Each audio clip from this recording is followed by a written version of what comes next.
Hello ছোট বন্ধুরা, সবাই নিশ্চয়ই অনেক ভালো আছো। তোমাদের জন্য একটা মজার খবর, তোমাদের জন্য আমি আরো একটি দৃশ্য নিয়ে এসেছি বিজয় দিবসের। সবচেয়ে সহজ এবং সাদামাটা কিভাবে খুব সহজে করা যায় দেখো। আমি আগে গ্রাফটের লাইনগুলো দিয়ে নিয়েছি, তোমরা ঠিক একই রকম ভাবে গ্রাফটের লাইনগুলো দিয়ে নাও। গ্রাফটের লাইনগুলো যদি তোমাদের দেওয়া শেষ হয়ে যায়, সেখানে দেখো মিডিল একটা বিন্দু দেখতে পাচ্ছি, ওই বিন্দুকে ধরেই আমরা কাজটা করব। ফার্স্ট টাইম তোমরা বিন্দুর মাঝ পথে আমি সার্কেল দিচ্ছি। দেখো সার্কেল দেওয়ার পরে আমি এই সার্কেলের নিচে একটা স্ট্রেট লাইনের দুই সাইডে দুইটা স্ট্রেট লাইন দিলাম এবং সার্কেলের নিচে আরো দুইটা স্লিপিং লাইন দিয়ে আমি দেখো কিভাবে কাজটা করছি। তোমাদেরকে এখানে ঠিক আমি যেভাবে করছি এবং আমার প্রত্যেকটি লাইন যেভাবে আছে সেভাবেই তোমাদেরকে করতে হবে, তাহলে তোমাদের কাজটা একদম সহজ হবে। আমি আরো একটি সার্কেল দিচ্ছি, তোমাদেরকে দেখতে পাচ্ছ আমি অনেকটা সার্কেল দেওয়ার শেষ হওয়ার পরে আমি এখানে অনেকটা এ শেপের মতন করে আমি পায়ের অংশটা দেওয়ার চেষ্টা করছি। পায়ের অংশটা দেওয়ার পরে আমি এইখানে প্রত্যেকটা ছোট ছোট লাইন দেওয়ার চেষ্টা করছি, সার্কেল, ছোট ছোট সার্কেল। সার্কেলগুলো হচ্ছে হাত দিয়ে সে মানুষটাকে ধরে রেখেছে। দেখো এখানে আমি খুব সহজ করে করার চেষ্টা করেছি। আমি সবসময় চেষ্টা করি সবসময় সহজ করে তোমাদের মতো করে দেখানোর জন্য। আমি চেষ্টা করি তোমরা ঠিক যেভাবে ড্র করতে পছন্দ করো, যতটুকু সহজ করে তোমরা শেখার চেষ্টা করো, ততটুকু সহজ করে আমি তোমাদেরকে দেখানোর চেষ্টা করি। আরো দুইটা সার্কেল দিয়েছি। দেখো আমি লাইনের সার্কেলগুলো কোথায় দিয়েছি, সার্কেলের নিচে আমি দিগন্ত লাইন দিয়েছি বা স্লিপিং লাইন, তারপর স্ট্রেট লাইন, তারপর স্ট্রেট লাইন। দেখো একবারে সহজ করে করে দিচ্ছি, খুব সহজ করে দেওয়ার চেষ্টা করছি যেন তোমাদের বুঝতে অনেক সহজ হয়। দেখো এখানে আমি আরো সার্কেল, এখানে আমি সর্বমোট এখন 5টি সার্কেল দিয়েছি। এবার স্ট্রেট লাইন দিচ্ছি ফ্ল্যাগের জন্য।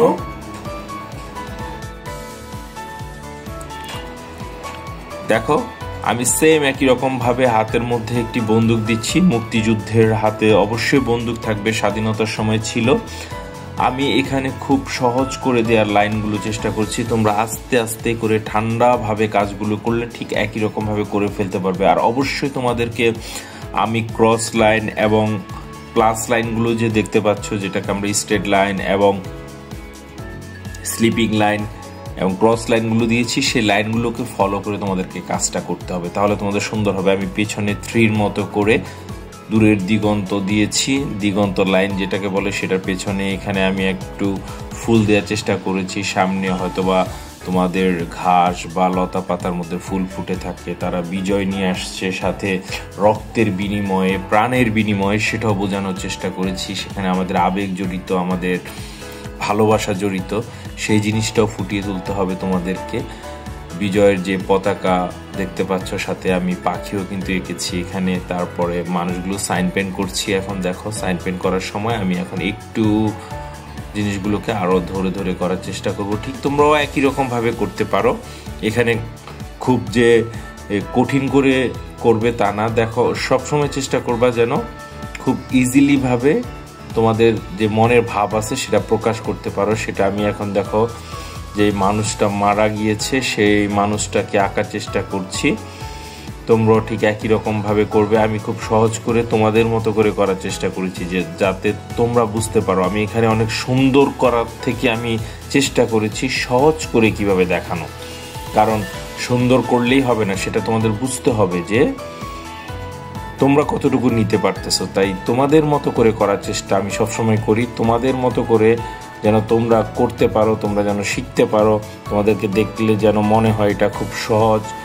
আমি সেভাবেই করার চেষ্টা করি। এখন পতাকাটা, লাঠিটার মধ্যে আমরা সাইন পেন করে এরপরে পতাকার, উড়ন্ত পতাকাটা করছি, এরপরে সামনের মানুষগুলো করছি। তোমাদেরকে একটা জিনিস মনে রাখতে হবে, সেটা হচ্ছে যে সাইন পেন করার সময় অবশ্যই সামনের ফ্রন্টের জিনিসগুলো আগে করে নিবে, তারপরে তোমরা আস্তে আস্তে ব্যাক সাইডেরগুলো করবে, তাহলে তোমাদের ভুল হবে না।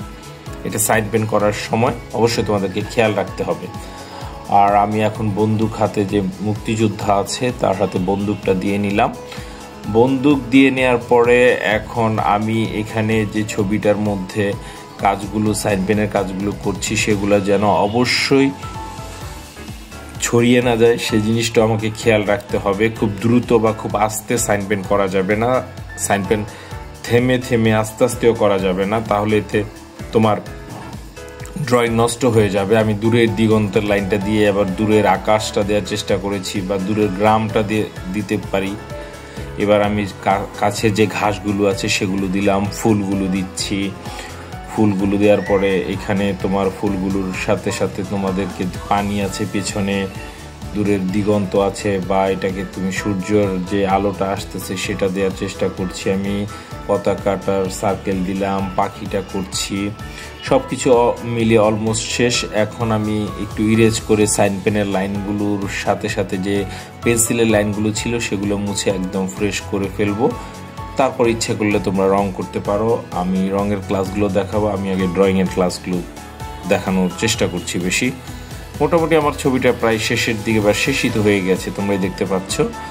একদম শেষ হওয়ার পরে আমি এখন ছবিটা দেখো ভালো করে, এর মধ্যে তোমরা চেষ্টা করতে পারো। তোমরা ভালো থেকো, সুন্দর থেকো।